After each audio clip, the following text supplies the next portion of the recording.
सर्वे को लेकर? देखिए, इलाहाबाद हाई कोर्ट ने आज श्री कृष्ण जन्मभूमि परिसर के सर्वे की मंजूरी देने का जो फैसला किया है, ये फैसला स्वागत योग्य है। आज भारत के करोड़ों सनातनियों में प्रसन्नता की लहर है कि काशी विश्वनाथ के बाद भगवान श्री कृष्ण के जन्मभूमि के सर्वेक्षण का काम शुरू होगा।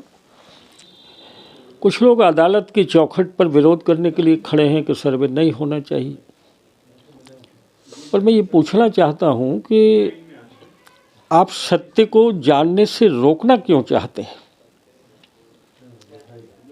एक 3-3.5 सदी पहले कोई मुगल बादशाह औरंगजेब ने भगवान के मंदिर को जमींदोज करके कोई लाल पत्थर का अतिक्रमण वहाँ खड़ा कर दिया ईदगाह के नाम पर। उसको स्वतंत्र भारत में गुलामी के चिन्ह को हम छाती पर ढोने के लिए मजबूर हैं। राम जन्मभूमि का सर्वेक्षण पुरातात्विक उत्खनन हुआ तब दुनिया के सामने सत्य आया कि हमारे मंदिर के ऊपर वहाँ पर अतिक्रमण खड़ा किया गया था। और इसलिए विरोध करने वालों को समझ लेना चाहिए कि ये मंदिरों के ध्वंस का काल नहीं है, ये मंदिरों के पुनर्निर्माण का स्वर्णिम काल भारत में आया है। किसी स्वतंत्र राष्ट्र में गुलामी के चिन्हों को इजाज़त नहीं हो सकती। ये भारत की पराजय के चिन्ह बनाकर खड़े रखे गए हैं गुलामी के काल के। अगर ज़मीन के 100 गज नीचे भी हमारे भगवान का मंदिर होगा तो हम न्याय के रास्ते से खींचकर उसको ऊपर ले आएंगे।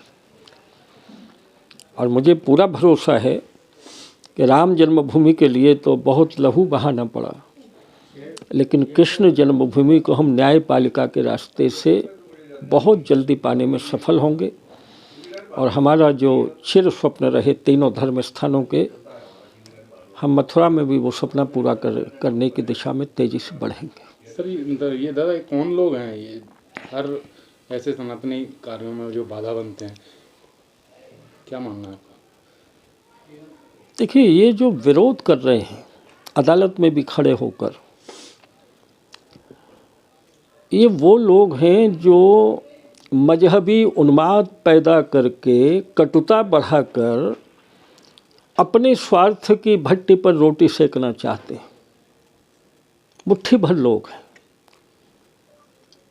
काशी विश्वनाथ में अदालती प्रक्रिया शुरू हुई तब मैंने सार्वजनिक रूप से कहा था कि राम जन्मभूमि से सबक लेकर अगर दिल बड़ा करके काशी और मथुरा को सौंप दोगे हिंदुओं को तो इस देश में सद्भाव का एक नया वातावरण बन सकता है।